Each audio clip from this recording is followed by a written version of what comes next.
तीनों गरीब परिवार के छुटवैये अपराधी थे। तो तीनों के पास 6-7 लाख की महंगी पिस्टल, विदेशी पिस्टल कहां से आई? तुर्की में बनी सेमी ऑटोमेटिक पिस्टल जिगाना और गिरसान जो भारत में प्रतिबंधित है, इन शूटर्स को किसने मुहैया कराए? इन तीनों को पैसे और संसाधन किसने मुहैया कराए?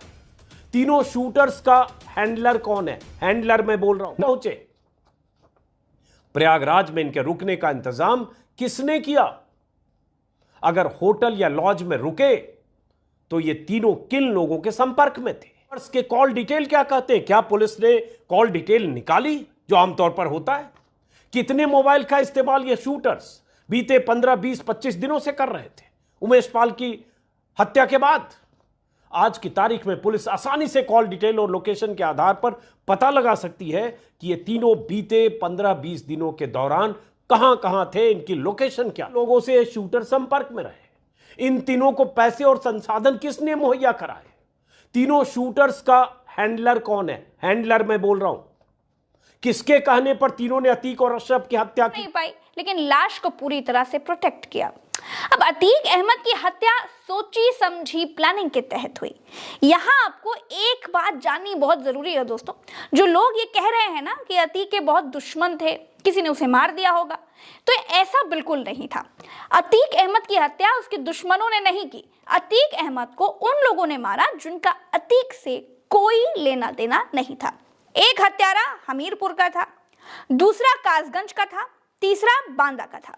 एक और बचकानी बात सुनिए। उत्तर प्रदेश की महान पुलिस के सामने 3 लड़कों ने अतीक को इसलिए मार डाला क्योंकि वो मशहूर होना चाहते थे। सुनते जाइए दोस्तों। आज अतीक अहमद हत्याकांड के इस एनालिसिस वीडियो में ऐसी बचकानी बातें आपके सामने आएंगी जिसे सुन करके आप हैरान रह जाएंगे। जी दोस्तों, इस हत्याकांड में पहले हत्यारे का नाम है लवलेश तिवारी। लवलेश बांदा का रहने वाला है। उसने अपनी फेसबुक टाइमलाइन पर खुद को बजरंग दल का पदाधिकारी बताया था। खुद को शास्त्रों वाला नहीं, शस्त्रों वाला ब्राह्मण लिखा है। इसने अपना फेसबुक पर महाराजा लवलेश कुमार तिवारी उर्फ चूचू नाम का प्रोफाइल रखा है। इसके घर वालों का कहना है कि ये नशा बहुत ज्यादा करता था और 5-6 दिन में एक ही बार घर आता था। बाकी टाइम कहाँ रहता था? क्या वो अतीक की हत्या करने की ट्रेनिंग ले रहा था? क्योंकि जिस स्टाइल में हत्या की गई है वो किसी नौसिखिए का काम नहीं दिखता। और नौसिखिए लोगों के पास भारत में प्रतिबंधित बैन जिगाना पिस्टल आखिर आई कहां से, जो एक बार में 18 गोलियां दागती है? अब नई उम्र के लड़कों के पास ये विदेशी पिस्टल कहां से आई भाई? किसी को इससे कोई मतलब नहीं है। ये सवाल शायद सही नहीं बैठता है, इसीलिए पूछा नहीं जा रहा। दूसरे हत्यारे का नाम सनी सिंह है। ये हमीरपुर का रहने वाला है। तीसरे हत्यारे का नाम है अरुण मौर्य। ये कासगंज का रहने वाला है। अब दोस्तों बात आती है कि क्या पुलिस चौकन्नी होती तो अतीक अहमद जिंदा होता? हाँ, बिल्कुल जिंदा होता, क्योंकि प्रयागराज में मेडिकल कराने के दौरान पुलिस अतीक के साथ बिल्कुल कैजुअल अप्रोच के साथ थी, ठीक वैसे ही जैसे उमेश पाल के साथ थी, जो इतना बड़ा गवाह था लेकिन उसे उस हिसाब का प्रोटेक्शन नहीं मिला था। ऐसा लग ही नहीं रहा था जैसे उमेश पाल इतना बड़ा गवाह हो। ठीक वैसे ही जैसे अतीक को देख करके इतना कैजुअल प्रोटेक्शन देख करके पुलिस का ऐसा लग ही नहीं रहा था कि अतीक कोई खतरनाक गैंगस्टर है। वो मीडिया से बात कर रहा था, उसे एक सामान्य जीप में लाया गया था। जैसी सुरक्षा पुलिस अतीक की लाश की कर रही थी, अगर वैसी अतीक की करती तो वो जिंदा होता। खैर, जैसी हत्यारों ने हमला किया, पुलिस वालों ने हमला होने दिया। पुलिस की भूमिका सिर्फ इतनी सी दिखाई दी कि उन्होंने सरेंडर कर चुके हत्यारों को पकड़ लिया। जितने भी चश्मदीदों ने हत्याकांड की रात को अपनी आंखों से देखा था, उनमें से सबने ये बात कही कि पुलिस की तरफ से गोलियां नहीं चली, लेकिन पुलिस कहती है कि उन्होंने क्रॉस फायरिंग की और उनकी क्रॉस फायरिंग में एक हत्यारा घायल भी हो गया। दोस्तों, एक और बात सुनिए और समझिए। पुलिस का कहना है कि अतीक अहमद के बेटे का एनकाउंटर हो गया था, इसीलिए अतीक अहमद की तबीयत खराब होने का जिक्र सामने आ रहा था। यानी अतीक अहमद ऐसा कह रहा था कि उसकी तबीयत ठीक नहीं है, इसीलिए उसका मेडिकल कराने के लिए, उसके शरीर की जांच कराने के लिए, कुछ टेस्ट कराने के लिए रातों रात उसे हॉस्पिटल लेकर के आया गया। अब पुलिस ने यहाँ पर बहुत बड़ी दरियादिली दिखाई, लेकिन अस्पताल में अतीक अहमद को पत्रकारों के आगे पेश कर दिया। अब जब अतीक ने अचानक तबीयत खराब होने की बात कही तो पुलिस ने बड़ा दिल दिखाया और रातों रात अस्पताल लेकर के भागी। तो पत्रकार रात में अस्पताल आखिर कैसे पहुंच गए?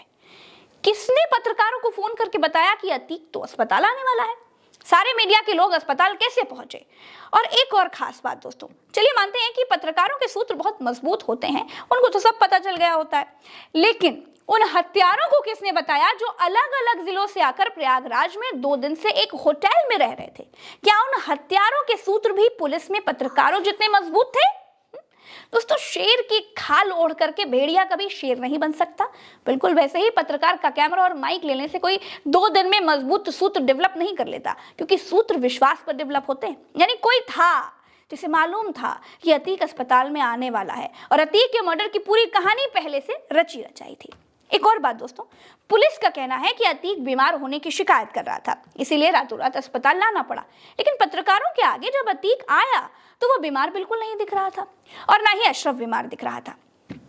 खैर, अब पुलिस को दिए गए हत्यारों के बयान सुन लीजिए, क्योंकि मैंने पहले ही कहा था दोस्तों, अतीक हत्याकांड में जितनी बचकानी चीजें आप देखेंगे वो किसी केस में आपने ना कभी देखा होगा ना सुना होगा। तो हत्यारों ने पुलिस को जो बयान दिया है उसमें लिखा गया कि हत्यारे इसलिए नहीं भाग पाए क्योंकि पुलिस ने बहुत तेजी से कार्रवाई की। अगर पुलिस इतनी चौकन्नी ना होती तो वो तो भाग जाते। दोस्तों, ये पुलिस ने अपने पास लिखित में रखा है। आज से पहले आपने हत्यारों को पुलिस की तारीफ करते हुए, बयान दर्ज कराते हुए देखा है? नहीं देखा है तो कोई बात नहीं, अतीक हत्याकांड में आपको वो सब कुछ देखने को मिलेगा जो आपने इससे पहले कभी देखा नहीं होगा, सुना नहीं होगा। एक और बात सुनिए, क्योंकि यहाँ बचकाने संयोगों की कमी नहीं है दोस्तों। तीनों हत्यारों के परिवार का क्या कहना है वो सुनिए। उनका इन हत्यारों से कोई लेना देना नहीं है। यहाँ पर भी एक हैरानगी यह है कि बीजेपी के कुछ नेता मीडिया से ये अपील कर रहे हैं कि हमलावरों के परिवार से सवाल ना पूछा जाए, उनको परेशान ना किया जाए। उन्होंने कुछ नहीं किया, उनके माँ बाप बूढ़े हैं। इन हमलावरों के परिवार के लिए इतनी हमदर्दी क्यों? क्योंकि इसी उत्तर प्रदेश में अपराधियों के घरों पर बुलडोजर चल जाते हैं, लेकिन यहाँ हत्यारों के घर वालों का बचाव किया जा रहा है। एक बात ठीक है दोस्तों कि घर वाले कभी नहीं चाहते कि उनकी औलादें हत्यारी बने, गुंडा बने, लेकिन अतीक ऐसा चाहता था कि उसकी औलादें तो हत्यारी बने। गोदी मीडिया आपसे ये बात बार बार कह रहा है, बताएगा, क्योंकि गोदी मीडिया अतीक के मन की बात जानता है। अब अगली बात ये आती है दोस्तों कि अतीक के मरने के बाद बीजेपी के नेताओं ने इस हत्याकांड को जस्टिफाई करना शुरू कर दिया। मंत्रियों तक की निगाहों में अतीक अहमद की हत्या जायज थी। पुलिस का कैजुअल अप्रोच, मंत्रियों की सामान्य सी प्रतिक्रिया, हत्यारों के हाथ में विदेशी हथियार और हथियार चलाने का प्रोफेशनल तरीका, अतीक के अस्पताल पहुंचने की सही जानकारी और हत्याकांड के बाद जय श्री राम के नारे, ये बता रहे थे कि सब कुछ तो प्लांटेड था। ये प्लान किसने बनाया वो पुलिस जांच करके बताएगी, जो खुद हमले के वक्त भाग खड़ी हुई थी और जिसने अपनी रिपोर्ट में लिखा है कि हत्यारे पुलिस की तारीफ कर रहे हैं। अगर पुलिस ना होती तो वो हत्या करके भाग जाते, लेकिन पुलिस बहुत तेज थी। इसका अंदाजा हत्यारों को नहीं था। दोस्तों, बहुत बड़ी बात नहीं है कि इस हत्याकांड में जितने भी पुलिस वाले गोली चलने पर अतीक को छोड़ करके भागे थे, उनको आने वाले 15 अगस्त पर वीरता पदक से सम्मानित किया जाए, नहीं कह सकते। दोस्तों, अतीक अहमद के हत्यारे हत्या के पीछे की वजह ये बताते हैं कि वो मशहूर होना चाहते थे, वो अतीक से बड़ा गुंडा बनना चाहते थे, इसीलिए उन्होंने अतीक को मार डाला। बड़े मासूम हत्यारे हैं भैया, इन लोगों ने दाऊद से बड़ा गुंडा बनना नहीं चुना, इनको अतीक ज्यादा बड़ा गुंडा लगा। खैर, अपनी अपनी चॉइस है। पुलिस के मुताबिक हत्यारों ने कहा कि वो छोटे छोटे क्राइम करके बोर हो गए थे, इसीलिए उन्होंने अतीक अहमद की हत्या कर दी। समझ रहे हैं आप? वो छोटे छोटे क्राइम करके बोर हो गए थे। अब क्या उत्तर प्रदेश में हत्याएं करना इतना आसान है कि कोई गुंडा अगर बोर हो जाए तो वो किसी को पुलिस की कस्टडी में, पुलिस की मौजूदगी में मार सकता है और फेमस हो सकता है? दोस्तों, आपको जानकर हैरानी होगी कि जिन 3 लोगों ने अतीक अहमद की हत्या की उनमें से एक नाबालिग है। गोदी मीडिया अपनी चरण वंदना और सरकार चरण चाटो बुलेटिन में अतीक अहमद की हत्या को वध बता रहा है, वध।